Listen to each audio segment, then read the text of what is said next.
Yeah, it is Durban Network. Nganzakwethu eduze kwami uVusishongwe who's a member of the parliament. Namhlanje siyabona ukuthi kuhlangene la eCarlsfontein. Kwenzakalani namhlanje? Mfethu ngiyabonga kakhulu kwabantu base Durban Network. Gama uThulani Vusishongwe. Ngithanda likaThulani ngoba nginokuthula. Yes. Sibizo unobhala wenhlangano. Njoba sa deploya nathi sama members of parliament nama members of legislation KZN and all provinces ukuthi sizohlanganyela kulombhikisho oveze ukuthi kunenkohlakalo ekhona la kulo masipala wala eThekwini. So sibona ukuthi siwumkhonto wesizwe sibabonisa abantu ukuthi sithunywe ibona nokuthi simelwe ibona. Sithatha izikhalo zabo soyifaka thina ke manje. Kodwa kumnandi ukuthi uma siyifaka thina siwumkhonto wesizwe akufani nokuthi ifaka noma ubani, ifaka abantu abayilandelela inkinga. Angithi uyabona nalapha ku Scopa, uyabona lapha ku ad hoc sebayaboshwa nabo Khan iANC yayithi uKhan angaboshwa akafuneki namanye amacembe ngengwabizi no DA bancedisana ukuthi abafuneki abo Khan. Kodwa namhlanje kuseni sivuke sibamba ama drugs khona la eDurban Harbour. So it's those things that umkhonto wesizwe is aiming to achieve ukuthi akuboshwa abantu. Njoba sithe sobafaka evenini sengidinga amanye amaveni nelika baba umbatha ilokho nje iveni sizolidinga nalo kuze kubopheke abantu. But ngokubalekile ukuthi ke namhlanje sizose kunobhala kule khola ibizile ukuthi asiyohlasela umasipala. Siyobatshela amaqiniso ukuze masikwazi ukuthi kufika isikhathi esifanele sibakhiphe nabantu bazi ukuthi sabanika ithuba sakhuluma nabo ukuthi yekani lenkohlakalo yokuqasha izintombi zenu nokuqasha ngenxa yesinene before umntana abantu engena mela lethi isinene ngalani ke ngasamadoda mela akhiphe imali ukuze athole imisebenzi.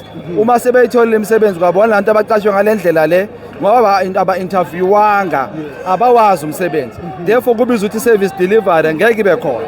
Amanzi awekho, ugesi awukho, indle iphumela ngaphandle siyayinyathela. Abanye abantu emkhukhwini idlula la eminyango wakhe kuze aphume eminyango kumele enqa indle. Ileyo nto leyo senza ukuthi siphume ngobuningi. Sisuke eGoli njengoba sila singabanye bethu. Abanye basuke eMpumalanga North West wonke ama province. Sithi asiwutshela umasipala waseThekwini. Kodwa sitshela wona wodwa. Ngenhlanhla nikhona nina ba Durban Networks. Bakhona nabanye baka social media abazobalana SABC nani abazodlulisa lo mlayezo ukuthi sesitshela wonke umasipala kuma provinces akhona kuma region ukuthi le nkohlakalo yabo isikhathi sakhona sesiphelile ngeshwa. If bahlakaniphile bengizothi mina aba resign abanye manje bayohlalela emakhaya ngoba uma ufika umkhonto sizoyibopha lezi inkinga asizubayeka ohlele ekhaya asizukumyeka kakhulu somshaya kodwa sizumshaya kakhulu somshayela ukuthi ugangeni kodwa somxolela ukuthi ke at least usenzele ifavor zanga aphinda atshontshe isalary le ehola ngoganga kuyimanje. Do you think cadre deployment enye creator non compliance kule nkampani igcina sezingenza imisebenzi ngendlela efanele? You see the issue of cadre deployment ikaningi mntaka baba. It's not a matter ongayikhuluma uyibekile because you will find ukuthi kwinhlangano yomkhonto wesizwe kanje ukhona umfokambatha is capable, qualified and everything. Then we can deploy such a comrade. But you find in most cases the cadre deployment is used in a wrong manner where kufaka abantu abangadeserve ukuba lapho. Kufaka abantu ekuthiwa hayi kade sizabalaza naye lo kade sinayo emgwaqweni but i-capacity yokuserve in that space akanayo. So thina siwumkhonto wesizwe konthulekhethe i-capacity emntwini ukuthi siyakubona kade unathi but can you service the space esidinga abantu because the sad part is this leadership. We have to push this thing radically. Thina uma sithatha umbuso asena chance ukuthi singathi siyofuna ukubheka emuva kakhulu. Kumele sisheshe silungise with immediate effect because njengamanje amanzi njengoba ngithi awekho awudingi ukuthi uyokhipha i-tent uthatha isikhathi komele silento siyenze senze indlela nokuthi in-source outsource kwenze konke isikhathi esisodwa.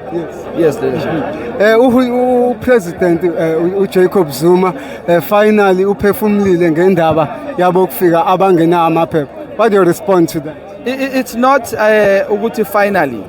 If you look and trace back, President President Ubaba Zuma, he acted on this man on these issues. Ubengabhayizi futhi ubengancengi futhi ubeyiqondisa ngqo lenkulumo. We are against illegal foreigners. Why we are against that? You can't trace them. Babulala abantu bayaganga benza. You can't trace them. The drugs that are here in South Africa are linked to them. The reason they don't register is because bafuna ukuganga. So that's why we are saying thina siwumkhonto wesizwe ama illegal foreigners asiwafunile la emzansi Angikunike ubufakazi. I have a video engiyifake ku TikTok page yami ethi Thulan Show. You'll find me ngisebenza eLensburg ngiyobopha nama members we Home Affairs, ama foreigners. Laba fethu laba bemarch and march osisi uJacinta, ophakela umthakathi, ongizwe mkhulu nabanye abafethu. Abayibambe ngapha emphakathini. Nathi soyibamba ngapha government ngoba thina sina amandla okubiza ugovernment sambe naye sifike sibophe siba deport. Asixoxe into ukuthi sizo ngikwenzile lokho ngithunywe umkhonto ukuthi angithatha uDepartment of Home Affairs yobopha abantu sibahambisile ngempela. But we need something that can take them ngobuningi because we need this matter resolved now. Yes. Really appreciate your time. Thank you mphathi wami.